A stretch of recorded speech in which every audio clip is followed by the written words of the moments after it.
जय Hind students. I hope कि आप सभी लोग स्वस्थ होंगे और आप सभी की प्रिपरेशन अच्छी चल रही होगी। अभी तक हम सिविल सर्विस एग्जाम की तैयारी के लिए एनसीईआरटी में 6 क्लास के एनसीईआरटी में हिस्ट्री सब्जेक्ट पढ़ रहे थे और वो कंप्लीट हो चुका है। अब हम 7th क्लास में हिस्ट्री चुनेंगे और हिस्ट्री पढ़ेंगे। हिस्ट्री में जितने भी चैप्टर हैं उनको हम क्लियर करेंगे और इसी के हिसाब से हम आगे भी पढ़ेंगे। तो सबसे पहले आपको पता होना चाहिए कि 7th क्लास में जो हिस्ट्री है वो उसका नाम है हमारे अतीत, दूसरा या सेकंड बोल सकते हैं। ये उसका दूसरा पार्ट है आगे का। अब इसके बाद कितने चैप्टर हैं ये देख लेते हैं, उसी के हिसाब से आगे की क्लासेस होंगी। तो यहाँ पर टोटल 8 चैप्टर हैं जो आप 7th क्लास में पढ़ेंगे हिस्ट्री सब्जेक्ट से रिलेटेड। सबसे पहले आप जानेंगे प्रारंभिक कथन, 1000 वर्षों के दौरान हुए परिवर्तनों की पड़ताल। सेकंड है राजा और उनके राज्य। थर्ड है दिल्ली 12वीं से 15वीं शताब्दी तक। इसके बाद फोर्थ है मुगल 16वीं से 17वीं शताब्दी। और 5 में है जनजातियां, खाना बदोश और एक जगह से बसे हुए समुदाय। इसके बाद 6 है ईश्वर से अनुराग और 7th है क्षेत्रीय संस्कृतियों का निर्माण और 8th है 18वीं शताब्दी में नए राजनीतिक गठन। और इस प्रकार से आपको इसमें समय देना होगा, आप काफी नई नई चीजें जानेंगे। तो चलिए हम सबसे पहले स्टार्ट करेंगे फर्स्ट चैप्टर को लेकर के। फर्स्ट चैप्टर का नाम है प्रारंभिक कथन, 1000 वर्षों के दौरान हुए परिवर्तनों की पड़ताल। और सबसे पहले चैप्टर में क्या है ये आप ध्यान से देखते जाइए, क्योंकि आप फर्स्ट टाइम हिस्ट्री पढ़ रहे हैं तो आपको इसमें थोड़ा समय लगेगा। पेशेंस रख करके पूरे चैप्टर को जान लीजिए। एग्जाम के अकॉर्डिंग जो इम्पोर्टेंट है वो टिक करके आपको बताते जाएंगे और फिर बाद में आपको केवल उतना ही रिवीजन करना रहेगा। ये कोई इमेज दिया हुआ है और इमेज क्या है इससे रिलेटेड ये भी जान लेते हैं। ये जो आप इमेज देख रहे हैं ये इमेज फर्स्ट मैप है। 12वीं सदी के भूगोलवेता अल इद्रीसी का बनाया हुआ दुनिया के नक्शे का एक हिस्सा है, जिसमें भारतीय उपमहाद्वीप को भूमि से समुद्र तक दिखाया गया है। तो ये जो आप इमेज देख रहे हैं आड़ी टेढ़ी जैसी भी जो भी बनी हुई है, ये इमेज जो बना हुआ है ये सबसे पहले 12वीं सदी में भूगोलवेता एक अल इद्रीसी थे, उन्होंने फर्स्ट टाइम ये मानचित्र बनाया था जिसमें हमारा इंडिया भी शामिल है। इसके बाद ये सेकंड मानचित्र है। ये मानचित्र कुछ वैसा ही है, ये मैप जैसा आज हम देखते हैं। ये इंडिया का मैप ये सेकंड वाला है और ये 18वीं सदी के आरंभ में गिवलाम द लिस्ले के एटलस नूवो के अनुसार ये उपमहाद्वीप है। तो ये 18वीं सदी में तैयार किया गया था, वो 12वीं सदी में तैयार किया गया था और इसे गिवलाम द लिस्ले ने एटलस नूवे के अनुसार इसे तैयार किया था। तो ये दोनों चीज आपने देखा, ये इमेज है।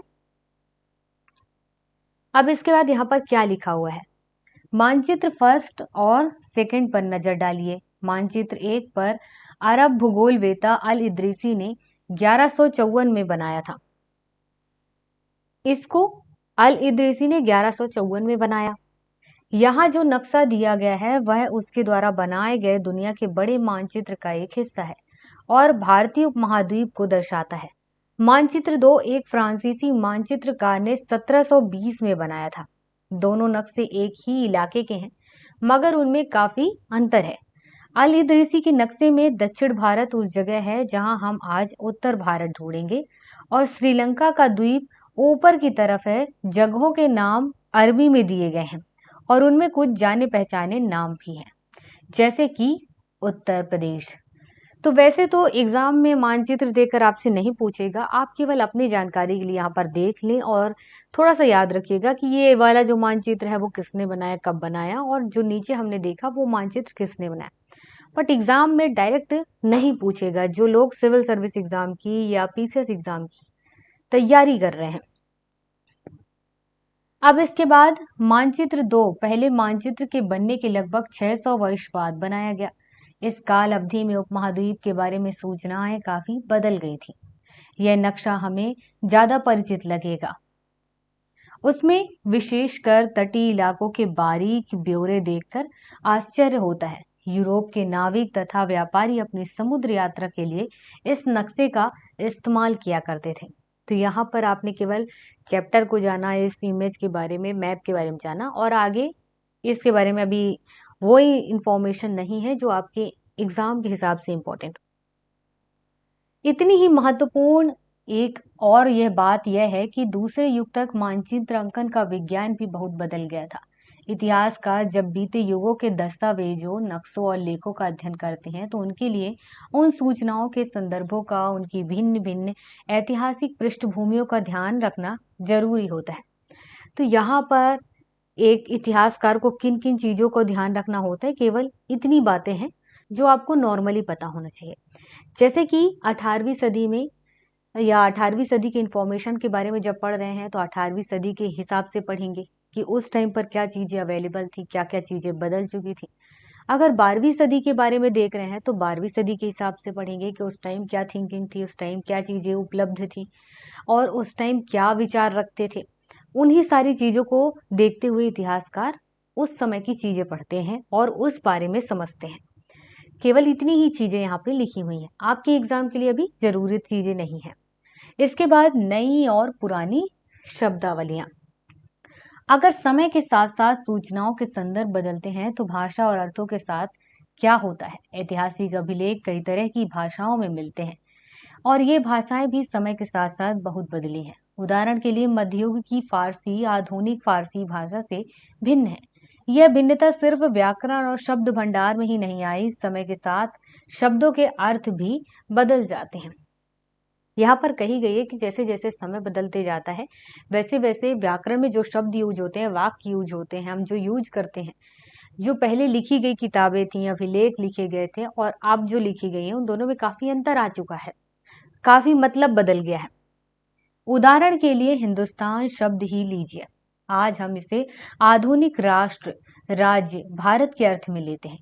13वीं सदी में जब फारसी के इतिहासकार मिन्हाज ए सिराज ने हिंदुस्तान शब्द का प्रयोग किया तो उसका आशय पंजाब, हरियाणा, गंगा यमुना के बीच में स्थित इलाकों से था। अब यहाँ पर आपके एग्जाम के लिए इंपॉर्टेंट है जो थोड़ा सा आपको ध्यान में रखना है कि 13वीं सदी में जब फारसी इतिहासकार, तो यहाँ पर मिन्हाज ए सिराज एक फारसी इतिहासकार था। 13वीं सदी में उन्होंने एक हिंदुस्तान शब्द का यूज किया था अपने लेख में और उसका मतलब क्या था, पंजाब, हरियाणा और गंगा यमुना के बीच में जो पूरा क्षेत्र था वो था केवल।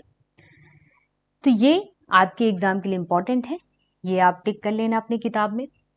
उसने इस शब्द का राजनीतिक अर्थ में उन इलाकों के लिए इस्तेमाल किया जो दिल्ली के सुल्तान के अधिकार क्षेत्र में आते थे। सल्तनत के प्रसार के साथ साथ इस शब्द के अंतर्गत आने वाले क्षेत्र भी बढ़ते गए, लेकिन हिंदुस्तान शब्द में दक्षिण भारत का समावेश कभी नहीं हुआ। इसके विपरीत 16वीं सदी के आरंभ में बाबर ने हिंदुस्तान शब्द का प्रयोग इस उपमहाद्वीप के भूगोल, पशु पक्षियों और यहाँ के निवासियों की संस्कृति का वर्णन करने के लिए किया। तो यहाँ पर ये थोड़ा सा ध्यान रखना है, बहुत ज्यादा इस पर फोकस करने की जरूरत नहीं, लेकिन बाबर ने हिंदुस्तान शब्द का प्रयोग किया था भारत का जो उपमहाद्वीप है, भूगोल, पशु पक्षी, यहाँ के निवासी की संस्कृतियों को बताने के लिए किया था। यह प्रयोग 14वीं सदी के कवि अमीर खुसरो द्वारा प्रयुक्त शब्द हिंद के ही कुछ कुछ समान था, मगर जहां भारत को एक भौगोलिक और सांस्कृतिक सत्व के रूप में पहचाना जा रहा था, वहां हिंदुस्तान शब्द से वे राजनीतिक और राष्ट्रीय अर्थ नहीं जुड़े थे जो हम आज जोड़ते हैं। तो आपको ध्यान रखना है कि जो अमीर खुसरो था ये कवि था 14वीं सदी में, तो इसने भी अपने लेख में हिंद शब्द का यूज किया हुआ है, ये थोड़ा ध्यान रखना है और ज्यादा नहीं सोचना विचारना इस पे। किसी भी शब्द का प्रयोग करने में इतिहासकार को बहुत सावधान रहना चाहिए क्योंकि अतीत में उन शब्दों के कुछ अलग ही अर्थ थे। उदाहरण के लिए विदेशी जैसा सीधा साधा शब्द ही ले लीजिए, हमारे लिए आज इसका अर्थ होता है ऐसा व्यक्ति जो भारतीय ना हो। मध्य युग में मानो किसी गांव में आने वाला कोई भी अनजान व्यक्ति जो उस समय या समाज या संस्कृति का अंग ना हो, विदेशी कहलाता था। अब यहाँ पर आपके लिए ये इंपॉर्टेंट है, ये आप टिक करके रखे रहना। मध्य युग में देखो कोई भी गांव रहता था तो उस गांव में जो लोग रहते थे, जो उस संस्कृति को जानते थे, रीति रिवाज, बोलचाल, रहन सहन सब जानते थे, तो वो उनका अपना एक देश था। जैसे ही बाहर से कोई आता उस गांव में, तो वो उस रीति रिवाज से परिचित नहीं था, वहां के रहन सहन को नहीं जानता, और जानता भी होगा तो भी, तो उसे लोग विदेशी कहते थे। तो ये आपको ध्यान रखना है, इसे आप टिक करके रखना। ऐसे व्यक्ति को हिंदी में परदेसी और फारसी में अजनबी कहा जा सकता है। ठीक है, तो ये आपको ध्यान रखना है। इसीलिए किसी नगरवासी के लिए वनवासी विदेशी होता था, किंतु एक ही गांव में रहने वाले दो किसान अलग अलग धार्मिक या जाति परंपराओं से जुड़े होने पर भी एक दूसरे के लिए विदेशी नहीं होते थे। तो यहाँ समझ गए, ये इम्पोर्टेंट। अब हम आगे देखते हैं इतिहासकार और उनके स्रोत। इतिहासकार किस युग का अध्ययन करते हैं और उनकी खोज की प्रकृति क्या है, इसे देखते हुए वे अलग अलग तरह के स्रोत का सहारा लेते हैं। उदाहरण के लिए पिछले साल आपने गुप्त वंश के शासकों और हर्षवर्धन के बारे में पढ़ा। यहाँ पर लिखा हुआ है, इसका मतलब है कि आपने 6th क्लास में गुप्त वंश और हर्षवर्धन के बारे में पढ़ा। इस पुस्तक में हम मोटे तौर पर 700 से 1750 ईस्वी तक लगभग 1000 वर्षों के बारे में हम पढ़ेंगे। यहाँ पर बता दिया गया है कि 7th क्लास में लगभग 700 ईसा से लेकर के 1750 ईस्वी तक के बीच के समय जो जो घटनाएं हुई थी उनको हम पढ़ेंगे। इस काल के अध्ययन के लिए इतिहासकार जिन स्रोतों का प्रयोग करते हैं उनमें आपको बहुत सी बातें ऐसी मिलेंगी जो पिछले युग से वैसी ही चली आ रही हैं। इतिहासकार इस काल के बारे में सूचना इकट्ठी करने के लिए अभी सिक्कों, शिलालेख, स्थापत्य, लिखित सामग्री पर निर्भर करते हैं, पर कुछ बातें पहले से काफी भिन्न भी हैं। इस युग में प्रमाणिक लिखित सामग्री की संख्या और विविधता आश्चर्यजनक रूप से बढ़ गई। इसके आगे इतिहासकार सूचनाओं के दूसरे प्रकार के स्रोत का इस्तेमाल धीरे धीरे करने लगे। तो यहाँ पर आपको समझ में आया थोड़ी बहुत कुछ चीजें कि जो इतिहासकार हैं जब किसी भी के काल के बारे में पढ़ते हैं तो वहां पर उनको कौन कौन सी चीजों की जरूरत पड़ती है, जैसे सिक्के हैं, शिलालेख है, स्थापत्य हैं, कुछ लिखित सामग्रियां हैं। इनका यूज करके ही वो इतिहास के बारे में जानते हैं, और वही चीजें यहाँ पर लिखी हुई हैं। बाकी आपके एग्जाम के लिए बहुत कुछ यहाँ पर इम्पोर्टेंट नहीं है। अब हम आगे देखते हैं। इस समय के दौरान कागज क्रमशः सस्ता होता गया और बड़े पैमाने पर उपलब्ध भी होने लगा। लोग धर्म ग्रंथ, शासकों के वृतांत, संतों के लेखन तथा उपदेश, अर्जियां, अदालतों के दस्तावेज, हिसाब तथा करों के खाते आदि लिखने में इसका उपयोग करने लगे। तो यहाँ पर बस ये बताया गया है कि जो कागज थे सस्ते थे, तो उसका उपयोग कहाँ कहाँ करने लगे थे। धनी व्यक्ति, शासक, जन, मठ और मंदिर पांडुलिपियां एकत्रित किया करते थे और पांडुलिपियों को पुस्तकालयों तथा अभिलेखागारों में रखा जाता था। इन पांडुलिपियों तथा दस्तावेजों से इतिहासकारों को बहुत सारी विस्तृत जानकारी मिलती है, मगर साथ ही इनका उपयोग कठिन है। इसके साथ ही आपके एग्जाम के लिए जो इम्पोर्टेंट है वो है अभिलेखागार। अभिलेखागार क्या होता है ये आपको पता होना चाहिए। यह ऐसा स्थान जहां दस्तावेजों और पांडुलिपियों को संग्रहित किया जाता है। आज सभी राष्ट्रीय और राज्य सरकार के अभिलेखागार होते हैं, जहां वे अपने तमाम पुराने सरकारी अभिलेख और लेन देन के ब्यौरा का रिकॉर्ड रखते हैं। तो ये पूरी लाइनें आपको पता होना चाहिए, एग्जाम में पूछ। इसके बाद है, उन दिनों छापे खाने तो नहीं थे, इसलिए लिपिक या नकलन वीस हाथ से ही पांडुलिपियों की प्रतिकृति बनाते थे। मतलब ये कि पहले छापे खाने नहीं थे, टाइपिंग वाला सिस्टम नहीं था, तो उस टाइम पर क्या होता था, नकल करने वाले लोग रहा करते थे जो एक कॉपी को दूसरे कॉपी में नकल करते थे, जिसे लिपिक भी कह रहे हैं। लिपिक कौन होता है या नकलन वीस, ये हम पहले भी बात कर चुके हैं। साधारण शब्दों में हम बता दिए कि नकल करने वाले होते हैं।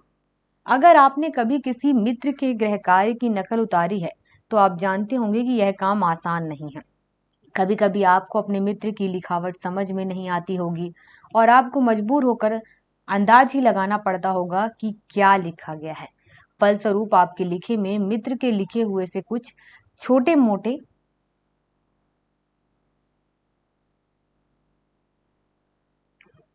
लेकिन महत्वपूर्ण अंतर आ जाते होंगे। ये बात तो है कि जैसे कि बचपन में आपने भी कि अपने दोस्तों की कॉपी वॉपी नकल किए होंगे, तो उनमें कई बार क्या होता है कि दोस्तों की राइटिंग कहीं पर ऐसी होती है, कुछ शब्द ऐसे लिखे होते हैं जो आपको समझ में नहीं आता है, और फिर आप अंदाजा लगा करके आप लिख लेते हो। कई बार ऐसा होता है कि आपको पता चलता है उसने कुछ लिखा था और आपने कुछ लिखा है। कभी ना कभी हर किसी के साथ ये जिंदगी में होता ही है। तो यहाँ पर अब हमने देखा कि बीच में इमेजेस यूज किए हैं, जैसे कि ये इमेज है, ये लिखा हुआ है, और इसके साथ ही यहाँ पर आप देख रहे हैं ये कोई व्यक्ति है जो जिसके पास 2 कॉपी है और एक कॉपी को देखकर वो दूसरे में नकल कर रहा है। बगल में इसके बारे में लिखा हुआ है, यह एक लघु चित्र की प्रतिकृति है जिसमें एक लिपि किसी पांडुलिपि की नकल कर रहा है, और इस चित्र का आकार सिर्फ 10.5 सेंटीमीटर से 7.1 सेंटीमीटर है। इस छोटे आकार के कारण इसे लघु चित्र या मिनिएचर कहते हैं। कभी कभी इन लघु चित्रों का प्रयोग लेख में आई पांडुलिपियों को स्पष्टता प्रदान करने के लिए भी किया जाता है। ये इतने सुंदर होते थे कि आगे चलकर संग्रहकर्ता अक्सर इन चित्रों को पांडुलिपियों से अलग करके बेचने लगे थे। तो ये थोड़ा सा नॉर्मल चीजें पता होना चाहिए कि जो पांडुलिपि होते थे, छोटे छोटे चित्र बने रहते थे पांडुलिपि लिखते हुए जो लिपिक रहा करते थे, तो वो कभी कभी इतने सुंदर हुआ करते थे कि उन चित्रों को जो संग्रह करता है, जो कलेक्शन करते हैं या कलेक्शन करके रखते थे, वो अलग से उन्हें बेचने लगे, उसी का व्यापार करने लगे। इसके बाद ये इमेज में आप देख रहे हैं किस तरीके के लिखे हुए हैं। इसमें बताया गया कि लिखावट की भिन्न प्रकार की शैलियों के कारण फारसी और अरबी पढ़ने में कठिनाई हो सकती है। नस्तलिक लिपि बाईं ओर से वर्ण जोड़कर धारा प्रवाह रूप से लिखे जाते हैं। तो ये आपको पता होना चाहिए, नस्तलिक लिपि क्या है ये आपको पता होना चाहिए। ये बाईं ओर से वर्ण जोड़कर लिखा जाता है। फारसी अरबी के जानकारों के लिए इस लिपि को पढ़ना आसान होता है। शिकस्त लिपि दाईं ओर से अधिक सघन, संक्षिप्त और कठिन है, और जो शिकस्त लिपि है वो दाईं ओर से लिखी जाती है। नस्तलिक लिपि है वो बाईं ओर से लिखी जाती है। ये दोनों चीजें आपको एग्जाम के बेस पर याद रखना है। पांडुलिपि की प्रतिलिपि बनाने में कुछ कुछ यही होता है। प्रतिलिपियां बनाते हुए लिपिक छोटे मोटे फेर बदल करते चलते हैं। कहीं कोई शब्द, कहीं कोई वाक्य, सदी दर सदी प्रतिलिपियां बनती रही। अंततः एक ही मूल ग्रंथ की भिन्न भिन्न प्रतिलिपियां एक दूसरे से बहुत ही अलग हो गईं। इससे बड़ी गंभीर समस्या उत्पन्न हो गई, क्योंकि आज हमें लेखक की मूल पांडुलिपि शायद ही कहीं मिलती है। हमें बाद के लिपिकों द्वारा बनाई गई प्रतिलिपियों पर ही पूरी तरह निर्भर रहना पड़ता है। इसलिए इस बात का अंदाजा लगाने के लिए कि मूलतः लेखक ने क्या लिखा था, इतिहासकारों को एक ही ग्रंथ की विभिन्न प्रतिलिपियों का अध्ययन करना पड़ता है। अब जैसे कि नकल करते करते अलग अलग लोग अलग अलग तरीके से नकल करते हैं, किसी को राइटिंग में कुछ समझ में आया, किसी को कुछ। तो इससे क्या होता है कि जो मूल ग्रंथ था या मूल लिपि थी जिसने लिखा हुआ था, मूल किताब था, उसका जो अर्थ है, मतलब है, वो काफी बदल जाता है। तो जब इतिहासकार आज भी किसी टॉपिक के बारे में जानने की कोशिश करते हैं तो उनके पास अलग अलग पांडुलिपियां रखी होती हैं, अलग अलग राइटिंग में, तो वो सब को जोड़ते हैं और एक ही चीज को अलग अलग चीजों में पढ़ रहे होते हैं, क्योंकि कुछ कुछ लाइनों के माध्यम से ही सही, लेकिन उसका मतलब चेंज हो जाता है। तो सबको पढ़ करके फिर वो सही मतलब निकालते हैं, फिर हमें बताते हैं। तो ऐसी चीजें भी होती हैं इतिहासकारों के साथ। कई बार लेखक स्वयं भी समय समय पर अपने मूल वृत्तांत में संशोधन करते रहते थे। 14वीं शताब्दी के इतिहासकार जियाउद्दीन बर्नी, 14वीं शताब्दी के इतिहासकार जियाउद्दीन बर्नी है, ये आपको याद रखना है, ने अपना वृत्तांत पहली बार 1356 में और दूसरी बार इसके 2 वर्ष बाद लिखा। दोनों में अंतर है, लेकिन 1971 तक इतिहासकारों पहली बार वाले वृत्तांत की जानकारी ही नहीं थी। यह पुस्तकालयों के विशाल संग्रहों में कहीं दबा पड़ा था।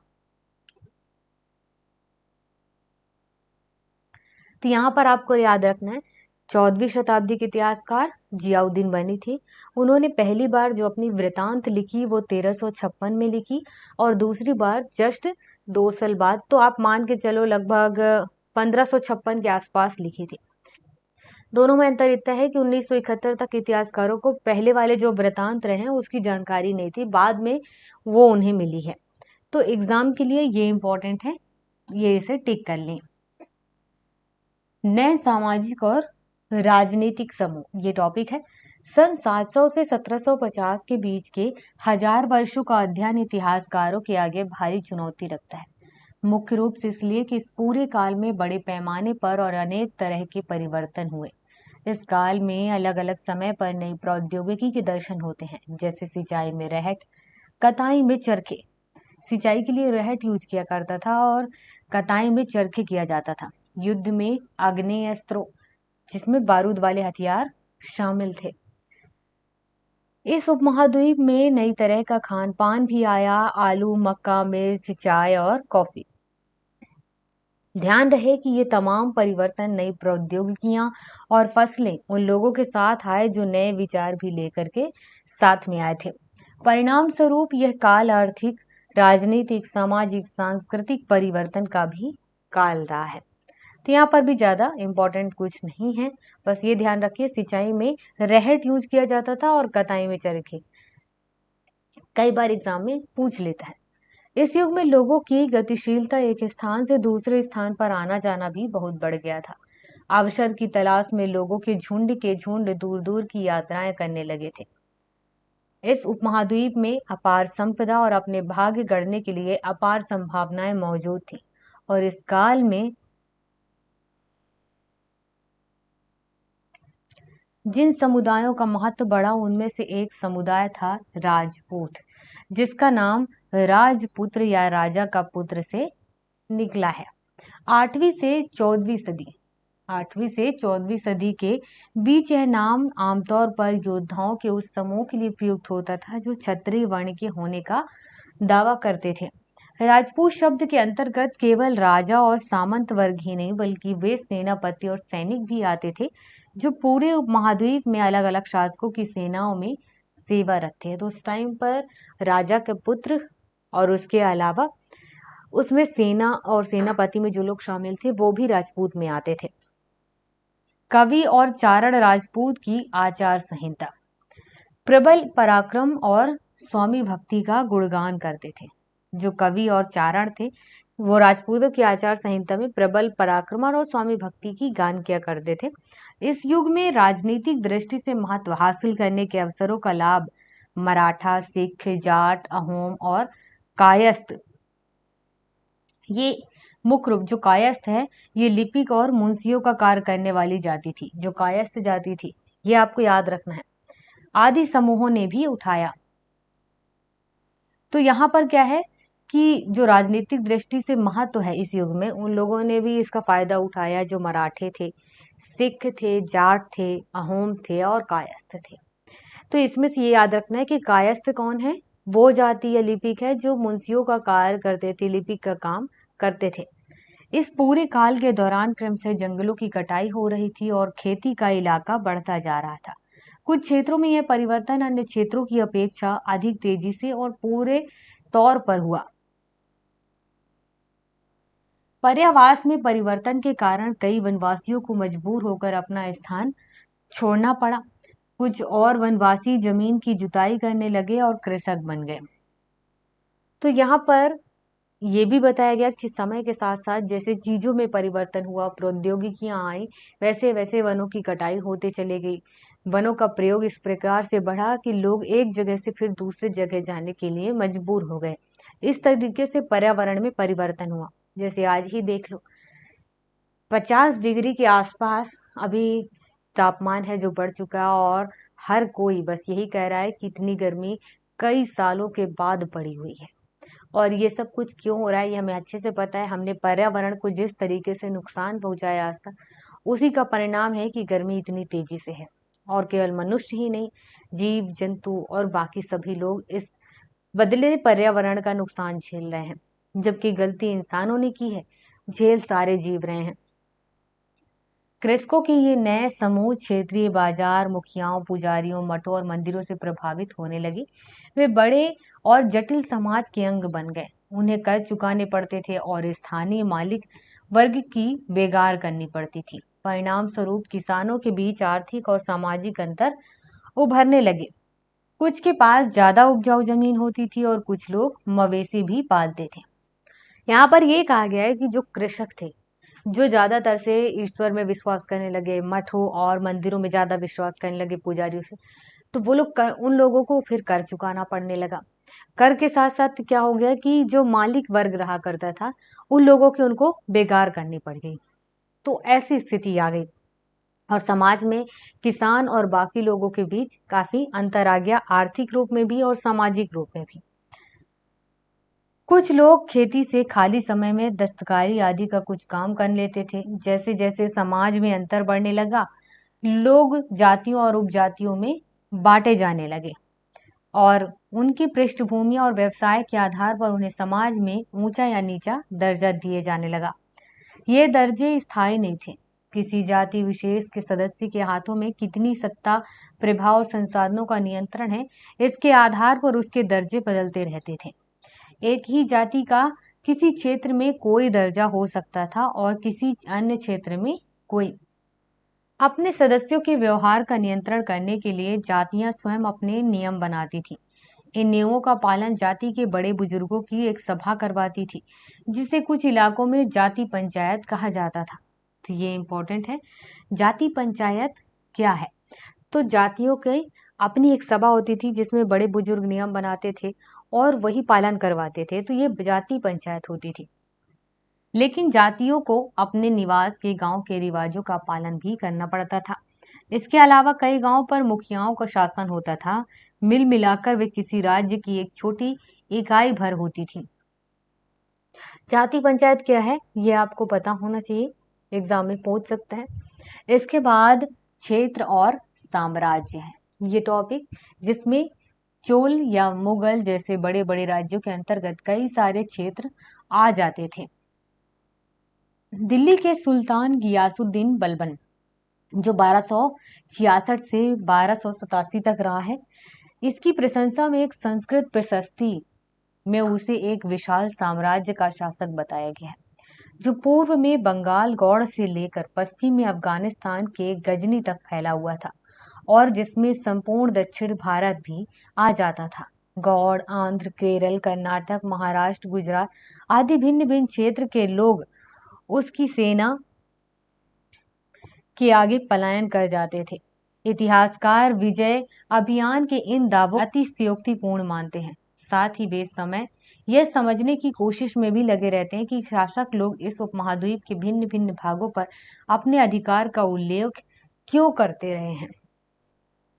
इसके बाद टॉपिक है भाषा तथा क्षेत्र। सन 1318 में अमीर खुसरू ने इस बात पर गौर किया था, इस देश के हर क्षेत्र की एक अलग भाषा है।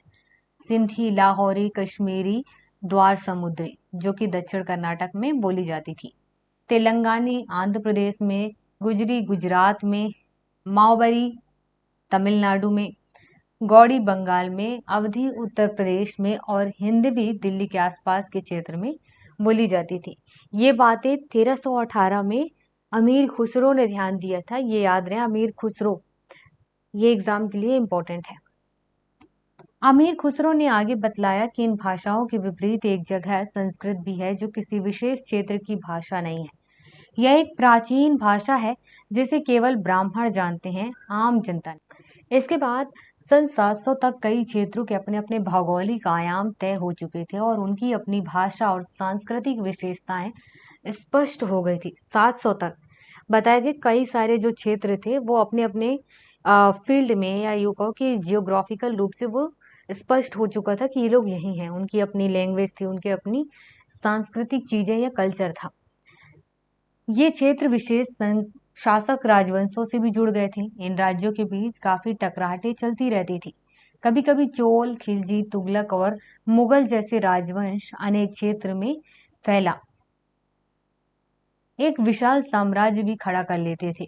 ये सभी साम्राज्य समान रूप से स्थिर या सफल नहीं हो पाते थे। 18वीं सदी में मुगल वंश पतन के ढलान पर था। फलस्वरूप क्षेत्रीय राज्य फिर से उभरने लगे, लेकिन वर्षों से जो सर्व क्षेत्रीय साम्राज्य का शासन चल रहा था, उस क्षेत्र की प्रकृति बदल गई थी। उन पर कई छोटे बड़े राज्यों का शासन चलता रहा और उन राज्यों की बहुत सी बातें इस उपमहाद्वीप के अधिकतर भाग पर फैले इन क्षेत्र को विरासत में मिली थी। इस तथ्य का पता हमें उन कई परंपराओं से लगता है जो इन क्षेत्रों में उभरी थी। इन परंपराओं में कुछ एक दूसरी से भिन्न और कुछ एक समान है। अभी आपको जो चीजें बताई जा रही हैं वो केवल इतने हैं कि समय बदलता गया, राज्य बदलते गए, उस पर शासक बदलते गए, उसी हिसाब से संस्कृति भी बदलती गई। पर किसी का भी जो शासन रहा है वो स्थिर नहीं रहा है। समय के हिसाब से वो बदलता गया, उसके क्षेत्र भी बदलते गए। ऐसी परंपराएं हमें प्रशासन, अर्थव्यवस्था के प्रबंधन, उच्च संस्कृति तथा भाषा के संदर्भ में मिलती है। सन 700 से लेकर 1750 के बीच के 1000 वर्षों में इन विभिन्न क्षेत्रों की प्रकृति एक दूसरे से कटकर अलग अलग नहीं पनपी थी। हालांकि उनके चरित्र की अपनी विशिष्टताएं बनी रही थी, मगर समन्वय की सर्व क्षेत्रीय ताकतों का प्रभाव भी उन पर पड़ा। कह रहे हैं कि भले ही राज्य, राजा, शासक सब बदलते रहे, क्षेत्र बदलता रहा है, उनकी अपनी संस्कृति थी, लेकिन पहले जो संस्कृति चली थी उसका भी इन पर प्रभाव रहा है। पुराने और नए धर्म ये टॉपिक है। इतिहास के जिन 1000 वर्षों की पड़ताल हम कर रहे हैं, इनके दौरान धार्मिक परंपराओं में कई बड़े परिवर्तन आए। दैविक तत्व में लोगों की आस्था कभी कभी बिल्कुल ही व्यक्तिगत स्तर पर होती थी, मगर आम तौर पर इस आस्था का स्वरूप सामूहिक होता था। कह रहे हैं कि पहले कभी कभी तो ऐसा होता था कि लोग धार्मिक चीजों पर इतना विश्वास करते थे कि व्यक्ति विशेष हो जाता था, और वैसे जनरली ये रहा करता था कि लोग समूह बना करके उस पर आस्था रखते थे। किसी दैविक तत्व में सामूहिक आस्था यानी धर्म प्रायः स्थानीय समुदाय के सामाजिक और आर्थिक संगठन से संबंधित होती थी। जैसे जैसे इन समुदायों का सामाजिक संसार बदलता गया, वैसे इनकी आस्थाओं में भी परिवर्तन आता गया। आज हम जिसे हिंदू धर्म कहते हैं, उसमें भी इसी युग में महत्वपूर्ण बदलाव आए। इन परिवर्तनों में से कुछ थे नए देवी देवताओं की पूजा, राजाओं द्वारा मंदिरों का निर्माण, समाज में पुरोहितों के रूप में ब्राह्मणों का बढ़ता महत्व और बढ़ती सत्ता आदि। संस्कृत ग्रंथों के ज्ञान के कारण समाज में ब्राह्मणों का बड़ा आदर होता था। इनके संरक्षक थे नए नए शासक जो स्वयं प्रतिष्ठा की चाह में थे। इन संरक्षकों का समर्थन होने के कारण समाज में इनका दबदबा और भी बढ़ गया था। तो यहाँ पर संरक्षक शब्द क्या है? कोई प्रभावशाली धनी व्यक्ति जो किसी कलाकार, शिल्पकार, विद्वान या अभिजात जैसे किसी अन्य व्यक्ति की को मदद या सहारा दे, ये संरक्षक है। इसका मतलब आपको याद रखना है। ब्राह्मणों का स्तर इसलिए बढ़ गया क्योंकि इनको संस्कृत का ज्ञान था। धीरे धीरे करके जो राजा हुआ करते थे इनको संरक्षण दिए। संरक्षण देने की वजह से राजा का भी अपना मान बढ़ा, और साथ ही यहाँ पर जो ब्राह्मण थे इनका भी मान और बढ़ गया, इनका दबदबा और बढ़ गया। इस युग में एक महत्वपूर्ण परिवर्तन भक्ति की अवधारणा के रूप में आया। इसमें ईश्वर की कल्पना एक ऐसे प्रमेय इष्ट देवी देवता के रूप में की गई थी जिस तक पुजारियों के विशद कर्मकांड के बिना ही भक्त स्वयं पहुंच सके। इस विषय में और साथ ही दूसरी परंपराओं के बारे में हम आगे पढ़ेंगे। यही वह युग था जिसमें इस उपमहाद्वीप में नए नए धर्मों का भी आगमन हुआ। कुरान शरीफ का संदेश भारत में पहले पहल 7वीं सदी में व्यापारियों और अप्रवासियों के जरिए पहुंचा। ये याद रखना है आपको, जनरली याद रखना है कि कुरान शरीफ का जो संदेश है वो भारत में 7वीं सदी में पहली बार आया, व्यापारियों और अप्रवासियों के माध्यम से। मुसलमान कुरान शरीफ को अपना धर्म ग्रंथ मानते हैं, ये भी याद रखना है। केवल एक ईश्वर अल्लाह की सत्ता को स्वीकार करते हैं, जिसका प्रेम, करुणा और उदारता अपने में आस्था रखने वाले हर व्यक्ति को गले लगाता है, चाहे उस व्यक्ति की सामाजिक पृष्ठभूमि कुछ भी रही हो। कई शासक इस्लाम और इसके विद्वान धर्मशास्त्री और न्याय शास्त्री अर्थात उलेमा को संरक्षण देते थे। देखे होंगे कि कई शासक जो थे वो धर्मशास्त्री, विद्वान और न्याय शास्त्री जैसे उलेमाओं को संरक्षण दिया करते थे। हिंदू धर्म की ही भांति इस्लाम के अनुयायी भी अपने धर्म की अलग अलग तरह से व्याख्या करते थे। मुसलमानों में कुछ शिया थे जो पैगंबर साहब के दामाद अली को मुसलमान का विधि सम्मत नेता मानते थे। पैगंबर साहब के दामाद अली को मुसलमान का विधि विधान के साथ कहते हैं कि वो नेता थे। और कुछ सुन्नी थे, ये तो सिया थे। मुसलमान में सिया और सुन्नी होते हैं। सिया की बात चल रही है। और कुछ सुन्नी थे जो खलीफाओं के प्रभुत्व को स्वीकार करते थे। इस्लाम के आरंभिक दौर में इस धर्म का नेतृत्व करने वाले खलीफा कहलाते थे। स्टार्ट टाइम में जिन्होंने इस धर्म का नेतृत्व किया वो खलीफा कहलाते थे और आगे भी इनकी परंपरा चलती रही। इस्लामी न्याय सिद्धांत, विशेषकर भारत में हनफी और शफी ऐसे सिद्धांत हैं कि विभिन्न परंपराओं में भी कई महत्वपूर्ण अंतर रहे हैं। ऐसे ही धर्म सिद्धांतों और रहस्यवादी विचारों को लेकर विभिन्नताएं देखने को मिलती हैं। समय और इतिहास के कालखंडों पर विचार। इतिहासकार समय को केवल घड़ी या कैलेंडर की तरह नहीं देखते, यानी कि केवल घंटे, दिन या वर्षों के बीतने के रूप में नहीं देखते हैं। उनका नजरिया यह है कि समय सामाजिक आर्थिक संगठन में आने वाले परिवर्तन को झलकाता है, कि जैसे जैसे समय बदलता है, सामाजिक चीजें बदलती हैं, आर्थिक संगठन बदलता है, तो वो उसमें क्या क्या परिवर्तन आए ये इस चीज को भी दिखाता है। यह दिखलाता है कि विचारों और विश्वासों में कितना स्थायित्व रहा है और कितना परिवर्तन आया। यदि अतीत को समान विशेषता रखने वाले कुछ बड़े बड़े हिस्सा युगों या कालों में बांट दिया जाए तो समय का अध्ययन कुछ आसान हो जाता है। 19वीं सदी के मध्य में अंग्रेज इतिहासकारों ने भारत के इतिहास को 3 युगों में बांटा था, और हिंदू, मुस्लिम और ब्रिटिश, ये इतिहासकारों ने बांटा था, 3 युग में बांटा, हिंदू का टाइम, मुसलमान और ब्रिटिश। जो ये विभाजन रहा है यह इस विचार पर आधारित था कि शासकों का धर्म ही एकमात्र महत्वपूर्ण ऐतिहासिक परिवर्तन होता है और अर्थव्यवस्था, समाज, संस्कृति में कोई भी महत्वपूर्ण बदलाव नहीं आता।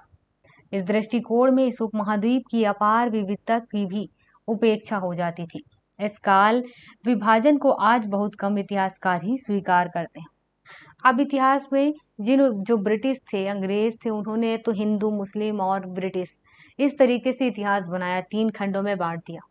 उनके हिसाब से केवल शासक बदला है, शासक के अलावा यहाँ पर अर्थव्यवस्था, समाज और संस्कृति में कुछ खास परिवर्तन नहीं आता। लेकिन इतिहासकारों का ये कहना है कि ये हिंदू, मुस्लिम और ब्रिटिश जो बदलने की बात की है और बाकी चीजें नहीं बदलती, ऐसा नहीं है। समय के हिसाब से सब कुछ बदलता है। शासक बदले हैं तो हर चीज बदलता है, और अगर शासक नहीं भी बदलता तो भी बहुत सारी चीजें बदल जाती हैं। अधिकतर इतिहासकार आर्थिक और सामाजिक कारकों के आधार पर ही अतीत के विभिन्न कालखंडों की विशेषताएं तय करते हैं। पिछले साल आपने जो इतिहास पढ़े थे, मतलब 6 क्लास में जो इतिहास पढ़े, उसमें प्राचीन समाज के कई प्रकार समावेश था, जैसे शिकारी, संग्राहक, प्रारंभिक दौर के कृषिकर्मी, शहरों और गांवों के निवासी और प्रारंभिक दौर के राज्य और साम्राज्य। इस साल हम जो पढ़ने वाले हैं उसमें मध्यकालीन इतिहास कहा जाता है, उसे मध्यकालीन इतिहास कहा जाएगा। इसमें हम कृषक समाजों के लिए विस्तार, क्षेत्रीय और सामाजिक राज्यों के उदय, कभी कभी तो ग्रामवासियों और वनवासियों की कीमत पर प्रधान धर्मों के रूप में हिंदू धर्म, इस्लाम धर्म के विकास और यूरोप से व्यापारी कंपनियों के आगमन के बारे में हम लोग विस्तार से जानेंगे। काफी सारी चीजें हमें जानने को मिलेंगी। यहाँ पर ये बताया गया, भारत के इतिहास के ये 1000 साल अनेक बदलाव के साक्षी रहे हैं। आखिर 16वीं और 18वीं शताब्दियां 8वीं या 11वीं शताब्दियों से काफी भिन्न थे। इसलिए इस सारे काल को एक ऐतिहासिक इकाई के रूप में देखना समस्याओं से खाली नहीं है। फिर मध्यकाल की तुलना प्राय आधुनिक काल से की जाती है। आधुनिकता के साथ भौतिक उन्नति और बौद्धिक प्रगति का भाव भी जुड़ा हुआ है। इससे आशय यह निकलता है कि मध्यकाल रूढ़िवादी था और उस दौरान कोई परिवर्तन हुआ ही नहीं, लेकिन हम जानते हैं कि ऐसा नहीं था। इन 1000 वर्षों के दौरान इस उपमहाद्वीप के समाज में प्रायः परिवर्तन आते रहे और कई क्षेत्रों की अर्थव्यवस्था तो इतनी समृद्ध हो गई थी कि उसने यूरोप की व्यापारी कंपनियों को भी आकर्षित करना आरंभ कर दिया। हम ये नहीं कह सकते कि मध्यकाल का जो समय था वो रूढ़िवादी था, उसमें कुछ बदलाव नहीं हुआ, ये कहना गलत होगा। ये इतिहासकार कहते हैं बदलाव तो हुआ है, लेकिन क्या क्या बदलाव हुआ है ये हम अपने नजरिए के हिसाब से देखते हैं। और आगे चल करके हमारे इस उपमहाद्वीप में इतना बदलाव आया, ये इतना समृद्ध हो गया कि बाहर देश के जो लोग थे, जैसे कि यूरोपीय लोग थे, अंग्रेज थे, उन लोगों तक को उसने आकर्षित कर डाला। इस पुस्तक को पढ़ते समय हम परिवर्तन के चिन्ह और यहाँ सक्रिय ऐतिहासिक प्रक्रियाओं पर ध्यान देते चले, और जब भी संभव हो इस पुस्तक में आप जो पढ़ रहे हैं उसकी तुलना आप पिछले वर्ष पढ़ी हुई बातों से करने की कोशिश करें। जहाँ भी संभव हो देखें कि कहाँ बदलाव हुए और कहाँ नहीं, और आज अपने आसपास की दुनिया पर नजर डालकर भी ये देखें कि और क्या कुछ बदला और क्या वैसा ही रहा है। ये नॉर्मली चीजें कही गई हैं बच्चों के लिए, आपको भी कही जा रही है, आप पढ़ रहे हैं कि आपने पहले जो पढ़ा, आज जो पढ़ रहे हैं और आज के समय में जो है, इन सब से तुलना करते हुए देखिए कि बदलाव आया तो कितना आया। और यहाँ पर हमारा ये चैप्टर कंप्लीट होता है। ध्यान रखिए, यहाँ पर हमने ज़्यादा चीज़ें ये नहीं जानी है कि आपके एग्जाम के लिए, यहाँ पर एग्जाम से रिलेटेड जितनी चीज़ें इंपॉर्टेंट थी वो हमने बता दिया, बाकी सारी चीज़ें तो केवल बताई गई हैं कि आगे आप क्या पढ़ेंगे, और एक कहानी की शुरुआत की गई है कि आप आगे क्या पढ़ेंगे, किस तरीके से पढ़ेंगे। तो आज के क्लास में केवल इतना ही। मिलते हैं नए क्लास में नए टॉपिक के साथ, तब तक के लिए जय हिंद।